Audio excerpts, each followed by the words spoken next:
സംസാരം നിങ്ങൾ തമ്മിലാവുമ്പോ അതെന്തിനായിരിക്കും എനിക്ക് നന്നായിട്ട് അറിയാം. പ്രേമിച്ച് എവിടെ ഉണ്ട്? ഏത് പ്രേമിച്ച്? സിദ്ധുവിന്റെ ചേച്ചി പ്രേമ.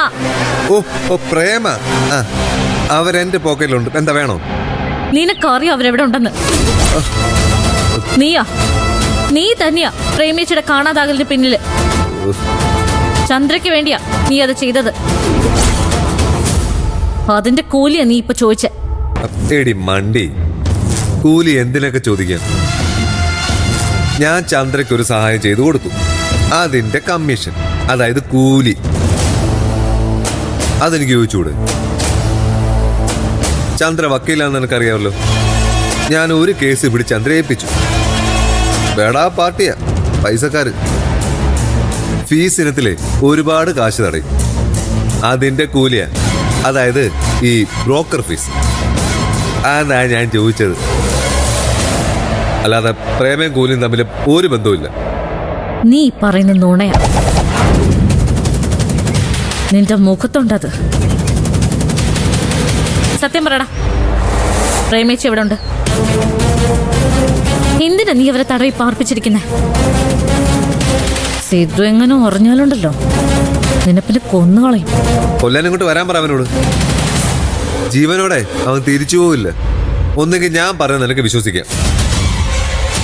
പ്രേമയുമായും അവരെ കാണാതാകലുമായും എനിക്ക് ഒരു ബന്ധമില്ല. അല്ലെങ്കിലേ നിനക്ക് എന്നെ അവിശ്വസിക്കാം. ഏതോ ചില വാക്കുകളും കേട്ട് അത് വെച്ച് കഥകളും ഉണ്ടാക്കി സ്വന്തം സ്വസ്ഥത കളയാം. രണ്ടായാലും എനിക്ക് പ്രശ്നമൊന്നുമില്ല. നിന്റെ സമാധാനം പോവും. അല്ലാതെ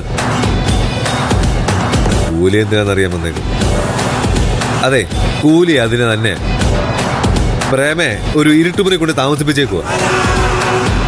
എനിക്ക് തലക്കോളമല്ലേ അവരെ കൊണ്ട് അങ്ങനെയൊക്കെ ചെയ്യാൻ. അവസാനം ഞാൻ എന്താ ചെയ്യാൻ പോകുന്നതെന്നറിയോ? രസായനം വെക്കും. നല്ല ഒന്നാം തരം മനുഷ്യ രസായനം. പണി നോക്കി പോടി അവിടുന്ന്.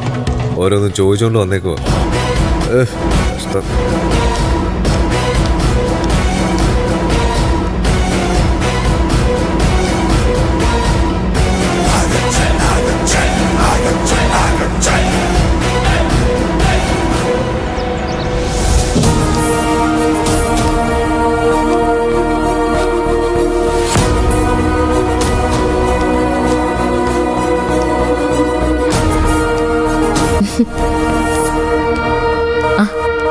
നീ ഇനിയും വൈകുമെന്നൊരു പേടി ഉണ്ടായിരുന്നു എനിക്ക്.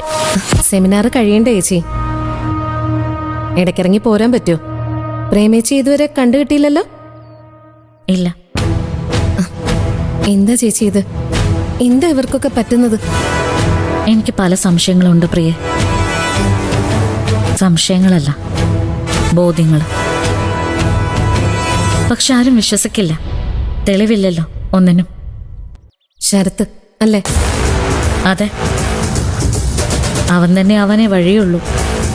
എന്തിനായിരിക്കും അയാളിത് ചെയ്തത്? ഇവിടുത്തെ അമ്മയൊക്കെ ശരത്തിന്റെ ഇഷ്ടക്കാരുടെ ലിസ്റ്റിലുള്ള ആളായിരുന്നു. പ്രേമേച്ചയായിട്ട് ശരത്തിനൊരു ബന്ധവുമില്ല. വേറൊന്നുമല്ല, ഒരാളൊരു കാര്യം ചെയ്യുമ്പോൾ അതും ഇതുപോലൊരു കാര്യം അയാൾക്ക് എന്തെങ്കിലും ഗുണം വേണ്ടേ? ഈ രണ്ട് കേസിലും എന്തായിരിക്കും അത്? ഞാൻ ശരത്തിനെ ഇല്ലാതാക്കാൻ തീരുമാനിച്ചിരുന്നു. അതവൻ മനസ്സിലാക്കിയെന്ന് വെക്ക്. അത് തടയാൻ അവൻ ശ്രമിക്കില്ലേ? അതിന് പറ്റിയ വഴിയല്ലേ അമ്മ? അത് ശരിയാ. അമ്മയെ കസ്റ്റഡിയിലാക്കിയ പിന്നെ ചേച്ചി അനങ്ങില്ലെന്ന് അവനറിയാം. അപ്പോഴും പ്രേമിച്ചുണ്ടല്ലോ.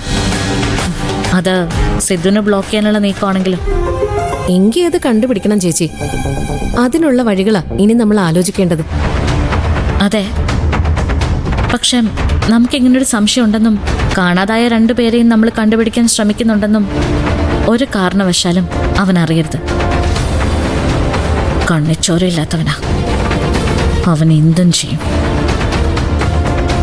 അതുകൊണ്ട് അവൻ അറിയാതെ വേണം നമ്മുടെ ഓരോ നീക്കങ്ങളും. അതിനുള്ള വഴികളാണ് ഇനി നമ്മൾ ആലോചിക്കേണ്ടത്.